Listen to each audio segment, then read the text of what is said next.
Good morning students. तो चलिए अपना आज जो कल के क्वेश्चन अपन स्टार्ट करने थे, ठीक है, वो आज स्टार्ट करने जा रहे हैं।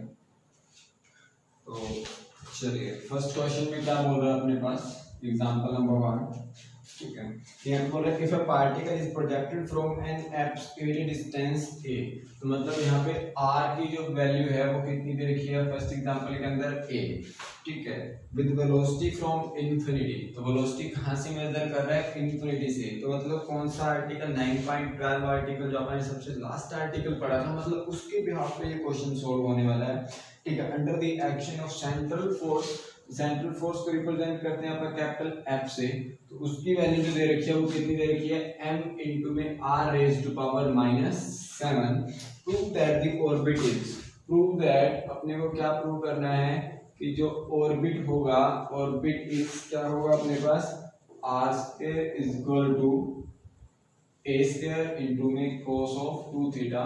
तो ये अपने को प्रूव करना है, ठीक है। अब सबसे पहले अगर सिंपल अगर मैं बात करना चाहूँ यहाँ पे, तो अपने को एक चीज पता होनी चाहिए क्लियरली कि जब मैं इन्फिनिटी के केस में बात करता हूँ कि वेलोसिटी फ्रॉम इन्फिनिटी, ये वर्ड दिखते ही अपने पास एक जो अपने पास 9.12 आर्टिकल था वो क्लियर हो जाना चाहिए माइंड में। तो वहाँ पे आप क्या पढ़ते थे कि वेलोसिटी फ्रॉम इन्फिनिटी के केस में तो v स्क्वायर जो होता है अपने पास, तो वो किसके इक्वल होता है अपने पास, -2 टाइम्स फ्रॉम कहाँ से कहाँ तक अपने पास, इनफाइनाइट टू कहाँ तक जा रहेगा, a तक, क्लियर। क्योंकि डिस्टेंस दे रखा है अपने पास एफ का कितना है a, तो इन्फिनिटी टू a, और यहाँ पे क्या होता है अपने पास f डॉट f इंटू में dr, क्लियर। अब यहाँ पे अपने को f की वैल्यू जो गिवन थी कितनी है अपने पास, m r raise to power -7, clear.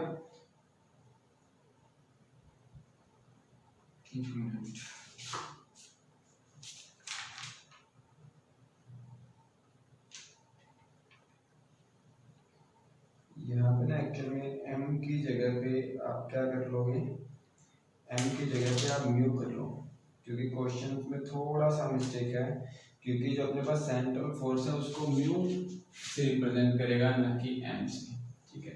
यहाँ पे देख चलना f की जगह पे कितना, mu r raise to power -7, क्योंकि क्वेश्चन में यूज कर रहा है वो mu r raise to power -7। तो सेंट्रल फोर्स की जगह पे जब मैं ये वैल्यू पुट करूंगा तो कितनी हो जाएगी, -2 इंटू में इनफाइनाइट टू a, और ये कितना हो जाएगा, म्यू इंटू में r raise to power -7 dr, clear.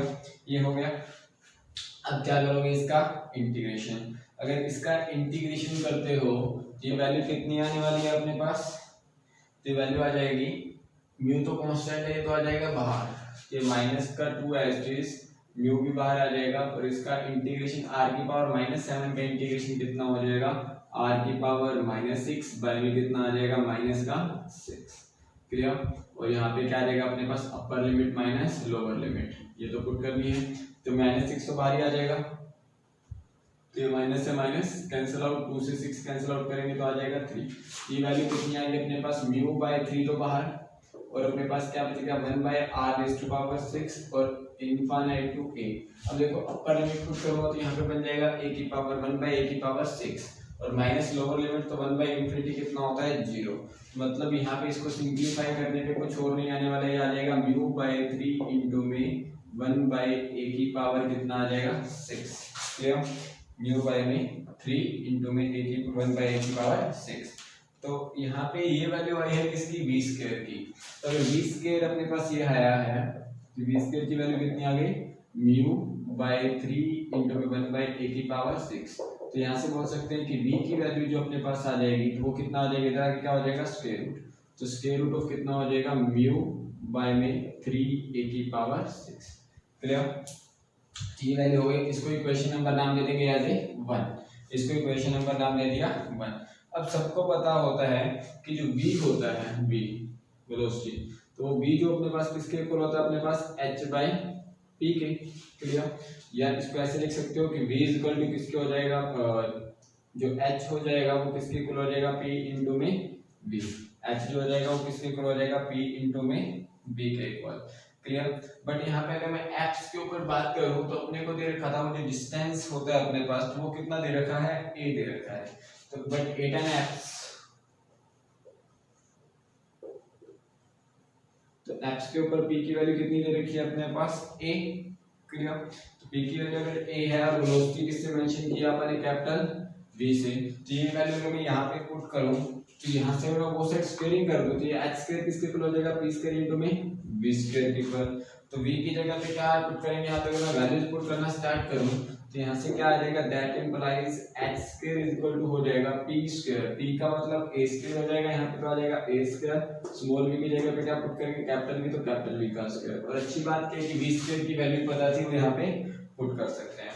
तो v की वैल्यू यहाँ पे अगर पुट करूंगा तो आ जाएगा a स्क्वायर इनटू में v स्क्वायर की वैल्यू थी कितनी अपने पास, म्यू बाय में 3 इनटू में 1 बाय a की पावर 6। तो यहाँ से a की 2 पावर कैंसिल आउट हो जाएगी तो यहाँ पे बचेगा a की पावर 4। तो यहाँ आ जाएगा म्यू बाय में 3 इनटू में a raise to power 4। Clear.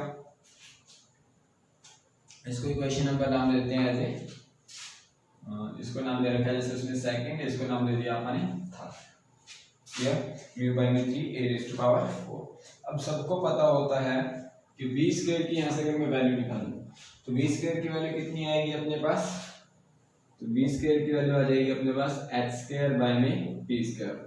और 1 बाय p स्क्वायर सबको पता होता है कि h स्क्वायर को अगर मैं अलग रखूं, ठीक है, और 1 बाय p स्क्वायर की वैल्यू जो होती है वो कितनी होती है अपने पास कि du बाय में d थीटा का होल स्क्वायर प्लस का म्यू, ठीक है, du बाय में d थीटा का होल स्क्वायर इनटू में कितना आ जाएगा, म्यू स्क्वायर। ये वैल्यू होती है अपने पास किसकी, 1 बाय p स्क्वायर की।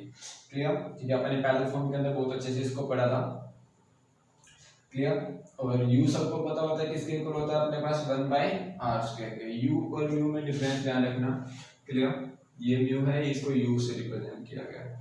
क्लियर। अब यहाँ पे क्या करेंगे, अपने अभी पढ़ा है कि वेलोसिटी फ्रॉम इंफिनिटी, तो उस केस में अगर मैं यहाँ पे बात करूँ तो यहाँ पे h स्क्वायर की वैल्यू तो अपने को पता है ना, h स्क्वायर की वैल्यू कितनी है अभी अपन ने निकाली थी, h स्क्वायर की वैल्यू आई थी म्यू बाय में 3 a की पावर 4। तो यहाँ पे पुट कर देते हैं, ये किसके इक्वल आ जाएगा अपने पास, म्यू बाय में 3 a की पावर 4 इनटू में कितना आ जाएगा अपने पास, du बाय में d थीटा का होल स्क्वायर प्लस का u स्क्वायर। क्लियर। इसको चाहो तो इक्वेशन नंबर नाम दे सकते हो ऐसे, कितना 3 पहले दे चुके हैं तो ये इक्वेशन नंबर हो जाएगी 4। क्लियर। अब अपन ने और क्या पढ़ा होता है, अपने पास वेलोसिटी फ्रॉम इंफिनिटी का केस लेके चल रहे हैं, तो वहां से अपने पास जो v स्क्वायर होता है वो किसके इक्वल होता है अपने पास, माइनस का 2 टाइम्स इनटू में integration of f dr plus का कांस्टेंट c लेके चलते हैं, वेयर c कोई भी अपने पास क्या रहेगा, कांस्टेंट। और अच्छी बात क्या है कि f की वैल्यू अपने को पता है, तो f की वैल्यू अगर पता चले कितना हो जाएगा, माइनस का 2, f की वैल्यू थी अपने पास कितना, म्यू इनटू में r raise to power -7 dr plus constant कितना आ जाएगा, c। क्लियर। इसका इंटीग्रेशन सॉल्व करोगे तो कितना आ जाएगा अपने पास, तो माइनस का 2 बाहर, म्यू कांस्टेंट बाहर आ जाएगा, u की r की पावर -7 का इंटीग्रेशन करेंगे तो कितना आ जाएगा, 1 बाय r की पावर 6 और बाय में कितना आ जाएगा, -6। ये क्या हो जाएगा, इससे कैंसिल आउट, 2 से कैंसिल आउट कितना आ गया, 3। क्लियर। प्लस कांस्टेंट क्या रहेगा अपने पास, c। क्लियर। तो यहाँ तक अपन क्वेश्चन सोल्व कर लिए, किसकी वैल्यू निकाली अपन ने, v स्क्वायर की। क्लियर। तो v स्क्वायर की यहाँ पे अगर मैं बात करूँ तो वैल्यू कितनी आई है, 1 बाय 3, ऊपर क्या बचा अपने पास, म्यू, ठीक है, और बाय में r की पावर कितना है, 6 प्लस कांस्टेंट 6। क्लियर। ये अपने पास वैल्यू आ चुकी है, इसको इक्वेशन नंबर नाम दे सकते हो एज ए 5। क्लियर। और सबको पता है, अगर मैं एप्स के ऊपर बात करूं, 8 एंड एप्स इनिशियल कंडीशन, क्योंकि सी कांस्टेंट की वैल्यू निकालनी है, 8 एप्स के ऊपर अपने को पता है जो r होगा वो किसके इक्वल होगा, a के इक्वल। 8 एप्स के ऊपर r किसके इक्वल होगा, a के इक्वल, और जो स्मॉल v होता है वो किसके इक्वल होता है, कैपिटल v। वेलोसिटी क्या रहेगी, कैपिटल v से रिप्रेजेंट करेंगे, velocity of projection 8 and apps, तो वो अपने पास ये रहने वाली है अपने पास। क्लियर। अब बात करें कैपिटल V की वैल्यू तो अपन ने निकाली थी। क्लियर। तो कैपिटल V की वैल्यू कितनी थी अपने पास यहाँ पे, square root of mu by में 3 a की पावर 6, ठीक है, square root of mu by में कितना था अपने पास, 3 a की पावर 6। क्लियर। तो चाहो तो इसको एज इक्वेशन v की वैल्यू जो अपन ने निकाली हुई है, तो ये वैल्यूज दो, v की वैल्यू और r की वैल्यू यहाँ पे फिफ्थ इक्वेशन के अंदर पुट कर लो, तो यहाँ से कांस्टेंट c की वैल्यू निकाल सकते हैं। तो ये v की वैल्यू उठाएंगे, यहाँ पे पुट कर देंगे। क्लियर। और r की जगह पे कितना पुट कर देंगे, a। तो ये क्या बन जाएगा, v का स्क्वायर, मतलब ये बन जाएगा अपने पास u म्यू बाय में 3 a⁻⁶ और इक्वल टू 1/3, ठीक है, और म्यू और कितना रहेगा अपने पास a⁻⁶। तो जो आर की जगह पे a पुट करना है प्लस का कांस्टेंट c, ये पूरा इससे क्या हो गया कैंसिल आउट। तो यहाँ say that implies constant c की वैल्यू कितनी आ गई 0, कांस्टेंट c की वैल्यू कितनी हो गई 0। तो मतलब 20 के इसके इक्वल हो गया। यहाँ से क्लियरली बोल सकते हैं कि दैट इंप्लाइज यहाँ से जो 20 स्क्वायर की वैल्यू आ गई, तो 20 स्क्वायर की वैल्यू कितनी आ गई अपने पास म्यू बाय में 3r⁻⁶ के इक्वल। क्लियर। और 1/r जो r होता है सबको पता है किसके इक्वल होता है, r की वैल्यू जो होती है कितनी 1/u, ठीक है, r किसके इक्वल होता है 1/u के इक्वल, या u बोल सकते हो किसके इक्वल होता है 1/r। तो इसको मैं और क्या लिख सकता हूँ म्यू बाय में 3 इंटू में ये बन जाएगा अपने पास किसकी u⁻⁶ भी लिख सकते हो। क्लियर। इसको इक्वेशन नंबर नाम देते हैं एज 6, इसको इक्वेशन नंबर नाम दे दिया 6। अब क्या करोगे, आपने v स्क्वायर की वैल्यू यहाँ से भी निकाली है, फिफ्थ इक्वेशन में भी निकाली थी v की वैल्यू। तो अगर मैं बात करूँ यहाँ पे, इससे पहले v स्क्वायर की वैल्यू कहीं पे निकाली थी, बिल्कुल फोर्थ इक्वेशन। तो मैं एक तो उठाऊंगा v स्क्वायर की वैल्यू किससे, फ्रॉम फोर्थ इक्वेशन से जो आपने वैल्यू निकाली थी, एक v स्क्वायर की वैल्यू उठाऊंगा एक, और दोनों को क्या रख दूंगा आपस में इक्वल। क्लियर। तो मतलब यहाँ पे फ्रॉम फोर्थ एंड सिक्स्थ, तो क्या आ जाएगा अपने पास, तो फोर्थ से यहाँ पे अगर बात करो तो अपने पास क्या आएगा, बी स्क्वायर की वैल्यू कितनी है म्यू बाय में कितना 3a⁴ इंटू में कितना था अपने पास du बाय डी थीटा का क्या था अपने पास होल स्क्वायर प्लस का u स्क्वायर, और यहाँ से सिक्स्थ इक्वेशन से बी स्क्वायर की वैल्यू कितनी आई है म्यू बाय में 3 इंटू में u⁻⁶। क्लियर, ये वैल्यूज आई है अपने पास, ठीक है। अब देखो क्या कुछ कैंसिल आउट हो सकता है, बिल्कुल म्यू से म्यू क्या हो रहा है बोथ साइड कैंसिल आउट, इस 3 से ये 3 क्या हो रहा है कैंसिल आउट, इसके अलावा कुछ और कैंसिल आउट नहीं होने वाला। लेकिन ये a⁻⁴ इधर डिवाइड में उधर जाके क्या हो जाएगा मल्टीप्लाई में। ये सबको क्लियर हो गया होगा, ठीक है। बुक्स में ऐसे इक्वेशंस लिखी हुई हैं, वहां पे आप यूज कर सकते हो, ठीक है।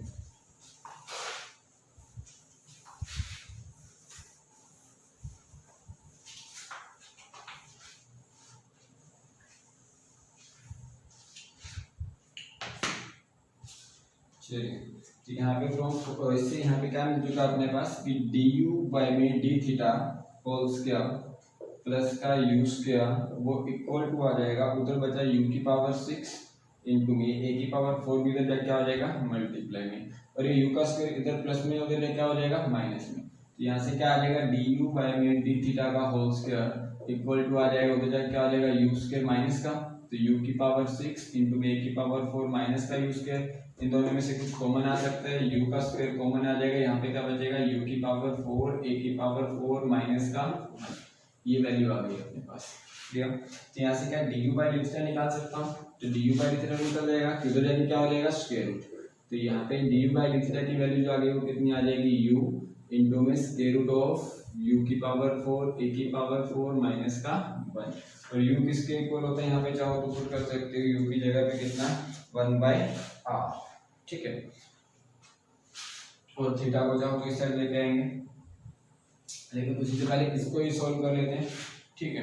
कि u अपने को पता है किसके इक्वल होता है 1/r के, तो यहाँ पे अगर u का डेरिवेटिव करूँ विद रिस्पेक्ट टू थीटा तो ये क्या आ जाएगा du बाय डी थीटा, और 1/r का कितना हो जाएगा माइनस का 1/r² इंटू में dr बाय डी थीटा। ये वैल्यू हो गई अपने पास किसकी du बाय डी थीटा की। तो ये वैल्यू उठाते हैं इस इक्वेशन के अंदर क्या कर देंगे, मान लो इसमें से मैंने पॉजिटिव केस लिया, 6 इक्वेशन आप पहले ले चुके थे, इसको इक्वेशन नंबर नाम दे दिया 7। क्लियर। तो मैं ये वैल्यू दोनों उठाऊंगा यहाँ से, किसमें पुट कर देंगे 7 के अंदर। तो 7th इक्वेशन अपने पास क्या बन जाएगा du बाय डी थीटा, तो इसकी वैल्यू कितनी है अपने पास माइनस का 1/r² इंटू में dr by d theta. Clear. Equal to किसके था अपने पास u की वैल्यू कितनी होती है 1/r, ठीक है। स्क्वायर रूट ऑफ क्या था अपने पास u से u⁻⁴, तो u⁻⁴ मतलब क्या हो गया 1/r⁴ इंटू में क्या पड़ा था a⁻⁴, तो ये ऊपर क्या रहेगा अपने पास a⁻⁴, नीचे क्या है r⁻⁴ माइनस का 1, इनका क्या ले लो एलसीएम, एक r से एक r क्या हो जाएगा कैंसिल आउट। तो ये बच गया अपने पास कितना, यहाँ से dr बाय डी थीटा की जो वैल्यू आ जाएगी तो माइनस का इधर आके मल्टीप्लाई में, ठीक है। और यहाँ पे क्या बचने वाला अपने पास ए की पावर 4 माइनस आर की पावर 4 और नीचे क्या बचेगा अपने पास आर की पावर 4 और आर की पावर 4 का क्या है स्क्वायर रूट। तो बाहर कितना आएगा अपने पास सिर्फ इसका आर का स्क्वायर, एक आर से एक आर यहाँ पे फिर से क्या हो जाएगा कैंसिल आउट। क्लियर।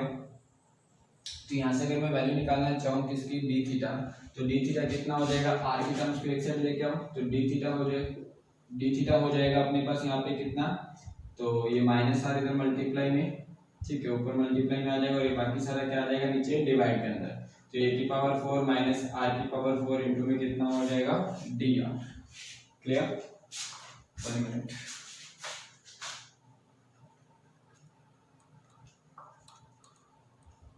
ठीक है, चलिए बिल्कुल सही जा रहे हैं अभी तक, कोई प्रॉब्लम नहीं है। इसका क्या करेंगे यहाँ पे, इसके बाद नेक्स्ट क्या करना है आपको इंटीग्रेशन। ठीक है, तो अगर बहुत सारे इंटीग्रेशन करना है, ठीक है, तो किस तरीके से करोगे। तो सबसे पहले अगर मैं यहाँ पे बहुत सारे 2 से मल्टीप्लाई कर दूं कोई भी फर्क नहीं पड़ने वाला, कि अगर मैं इधर भी 2 से मल्टीप्लाई कर दूं और इधर भी क्या कर दूं यहाँ पे -12 आ जाएगा, 2 से मल्टीप्लाई कर दूं कोई भी फर्क नहीं पड़ने वाला। बेनिफिट क्या होगा कि मेरे को पता है आर स्क्वायर का डेरिवेटिव कितना होता है 2r, रो ऊपर पड़ा हुआ। अगर यहाँ पे r की पावर 4 है, क्या इसको मैं ये नहीं लिख सकता r स्क्वायर का स्क्वायर, और a की पावर 4 को भी लिख सकता हूँ a स्क्वायर का स्क्वायर। क्लियर। तो यहाँ पे क्या बन जाएगा, अगर मैं r स्क्वायर को क्या पुट कर दूं t, तो that implies 2r dr is equal to किसके हो जाएगा dt के। तो ये अगर मैं इंटीग्रेशन सोल्व करूंगा तो यहाँ के अंदर तो क्या बन जाएगा 2 थीटा का 1 का डेरिवेटिव कितना हो जाएगा यहाँ पे अपने पास थीटा, ठीक है, प्लस का कोई नया कांस्टेंट आएगा अपने पास जिसको c1 आप पहले ही बड़ी यूज कर चुके हैं। तो यहाँ पे इसी कांस्टेंट अपने पहले यूज कर लेते हैं, यहाँ पे कोई चाहो तो नया कांस्टेंट नाम दे सकते हो एज c1 की तरह। क्लियर। तो ये क्या हो जाएगा अपने पास 2 थीटा प्लस का कांस्टेंट मैंने नाम दे दिया एज c1। क्लियर। और ये क्या बन जाएगा माइनस बाहर 2r dr की वैल्यू कितनी है अपने पास dt, और बाय में कितना आ जाएगा अपने पास square root of a square का स्क्वायर माइनस कितना हो जाएगा t स्क्वायर। क्लियर। अब ये अपने पास फॉर्मूला बन रहा है किसका अपने पास माइनस का 1 बाय में a स्क्वायर का स्क्वायर माइनस t स्क्वायर। तो ये अपने पास एक्चुअली में फॉर्मूला किसका 1 बाय में square root of a square minus x square के इंटीग्रेशन का फॉर्मूला है। बाहर माइनस भी पड़ा हुआ है उसका भी ध्यान रखना है। तो अगर माइनस ना हो तो किसका फॉर्मूला रहेगा sin inverse x by a का, लेकिन माइनस पड़ा हुआ तो ये फॉर्मूला किसका हो जाएगा अपने पास cos inverse x by a, cos inverse x by a। तो यहाँ पे क्या आ जाएगा अपने पास 2 थीटा प्लस का कांस्टेंट c1, ये किसके इक्वल आ गया अपने पास cos inverse x by x का काम कौन कर रहा है अपने पास t बाय में a का काम कौन कर रहा है अपने पास a स्क्वायर। क्लियर। ये वैल्यू आ गई, ठीक है, लेकिन एक्चुअल में आंसर तो ये नहीं चाहिए था। ठीक है, तब आंसर कैसे निकालें, कुछ कंडीशन थी अपने पास उनका ही यूज करते हैं यहाँ पे। ठीक है, कि x के ऊपर कुछ वैल्यूज दे रखी थी, तो हमेशा याद रखना कि इनिशियली जब मैं अगर बात करूँ तो r इज इक्वल टू कितना था अपने पास यहाँ पे, तो r की वैल्यू कितनी दे रखी थी a। ठीक है, कि r की वैल्यू कितनी दे रखी थी अपने पास a। क्लियर। और यहाँ पे तुमने t की वैल्यू पता थी ना, तो t की वैल्यू यहाँ पुट कर देंगे तो कितना आ जाएगा cos इनवर्स, ये हो जाएगा अपने पास r square by a square. Clear. Initially r is equal to a होगा, थीटा कितना होगा अपने पास 0। ठीक है, अगर थीटा 0 है r की वैल्यू a है तो इस इक्वेशन के अंदर पुट कर दो। ठीक है, तो यहाँ पे पुट करूंगा थीटा की जगह 0 r की जगह a, तो यहाँ से क्या आएगा अपने पास c1 is equal to cos inverse, यहाँ पे आ जाएगा a स्क्वायर बाय में a स्क्वायर, ये कैंसिल आउट तो बन गया cos इनवर्स 1, और cos इनवर्स 1 कितना होता है, तो cos इनवर्स यहाँ पे 1 को क्या लिख सकता हूँ cos इनवर्स cos ऑफ 0 लिख सकते हैं, तो ये कैंसिल आउट, तो मेरे पास यहाँ पे c1 की वैल्यू आ गई 0। अगर c1 0 है तो यहाँ से क्या मिल गया अपने पास कि 2 थीटा इज इक्वल टू आ गया cos inverse r square by a square की। क्लियर। तो यहाँ से cos इनवर्स इधर आके बन जाएगा cos ऑफ थीटा, यहाँ से बन गया अपने पास that implies r square by में a स्क्वायर आ गया cos ऑफ 2 थीटा। क्लियर। a स्क्वायर को जाके क्या हो जाएगा मल्टीप्लाई में, तो r स्क्वायर की वैल्यू कितनी आ गई अपने पास a स्क्वायर इनटू में cos ऑफ 2 थीटा, और यही अपने को क्या करना था प्रूव करना था। क्लियर। मोस्ट इंपोर्टेंट क्वेश्चन है ये अपने पास, पेपर में बहुत बार आते हैं फर्स्ट के क्वेश्चंस। ठीक है, चलिए थैंक यू फॉर वॉचिंग।